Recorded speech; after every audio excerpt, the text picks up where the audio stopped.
I'm about to strip all this wire. It's pretty simple. You think it's gonna be easy? Yes, sir. No. No. Within my own life, I've often grown very frustrated with myself because I can't always achieve my goals.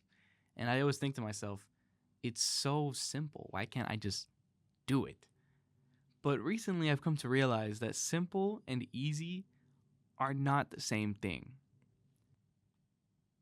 Something that has happened to me far too often is I'm out with friends and we hit the food court and everyone's hungry, so they're all buying something, but I want to save money because I want to be more financially responsible.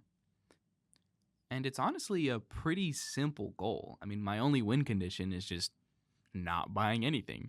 But that doesn't mean it's easy. I mean, I'm surrounded by all these people with delicious food that I want, but I can't buy it. I don't want to buy it. And it's very, very simple. I mean, how hard can it be? All you got to do is just not go up to the cashier and not order food. If anything, ordering food is more complicated. The simple thing is to just stay seated. But the easier thing would be to buy the food because I'm hungry, I'm with friends, they all have food. Of course, it's a lot easier to buy food, but it's simpler to not buy food.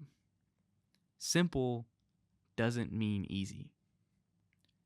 And intuitively, this sounds wrong. Of course, simple things are easy. I mean, standing up, that's simple, that's easy. Writing things down, that's simple, that's easy. But the truth is, how simple or complex something is an awful indicator of how difficult it'll be. If you really think about it, walking is very mechanically complex. You have to balance, you have to activate all these different muscles. That's why children take so long to learn how to walk. It took us many, many years in order to get walking robots. Walking is mechanically complex, but many of us consider it very easy. Why is that? That's because how often you do something is a much better indicator of how difficult it'll be. We all walk all the time. We've all been walking for years. And so even though it's very complex, it's the opposite of simple, many of us consider it quite easy. I mean, it makes sense. We do it all the time. So, just to reiterate, how often you do something is a much better indicator of how difficult it'll be for you specifically. Just to make it easier to understand, I'll use a simple example. A chef likely finds cooking easy, but cutting hair difficult. And a barber likely finds cutting hair easy, but cooking difficult. Now, of course, within these crafts, there are different levels. There are Michelin star meals, and then there's throwing tomato sauce in a pan, putting pasta, and boom, spaghetti. My point isn't that more complex tasks are never more difficult. My point is that the frequency in which you do a task, how often you do it, is a much better indicator of how difficult it'll be for you. A Michelin star meal can be just as complex as a haircut, but the chef would have a much easier time cooking the meal. A chef wouldn't berate himself for not being able to do a complex haircut. He's like, it's just as complex as my dishes. Why can't I do it?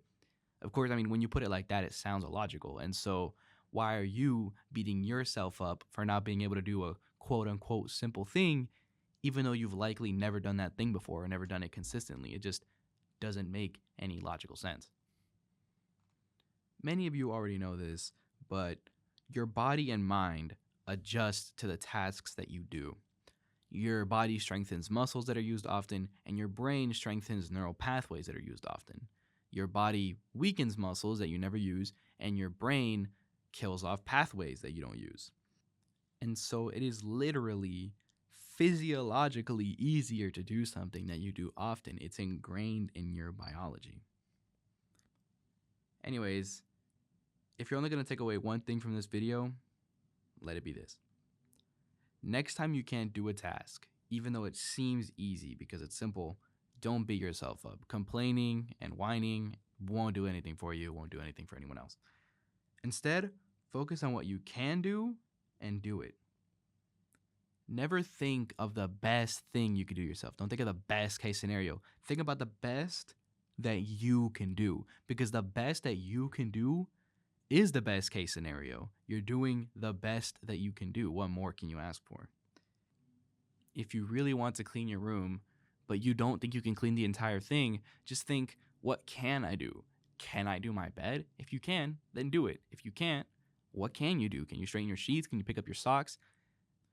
Don't berate yourself for not being able to do everything. Just do something. Consistency beats intensity, but I'll go more into depth in my next video. But long story short, doing something, even if it's a little thing, all of the time is a lot better than doing something really, really hard, really, really intensely, but only once. But I'll go more into depth next time. Anyways, I hope you're doing well. Don't beat yourself up, and never forget that time is your most valuable resource. Don't waste it. All right, the fruits of our labor. We have reduced the pile down massively. That's the unstrippables. That's what's left, which is all different sizes. All the insulation is in there. That's the box I'm gonna put the final pile into, which is actually kind of a lot. And then Mitchie's putting the stripper away, and then I got the tripod recording the time lapse. But it was quite the journey. I'm exhausted. I want to go sleep.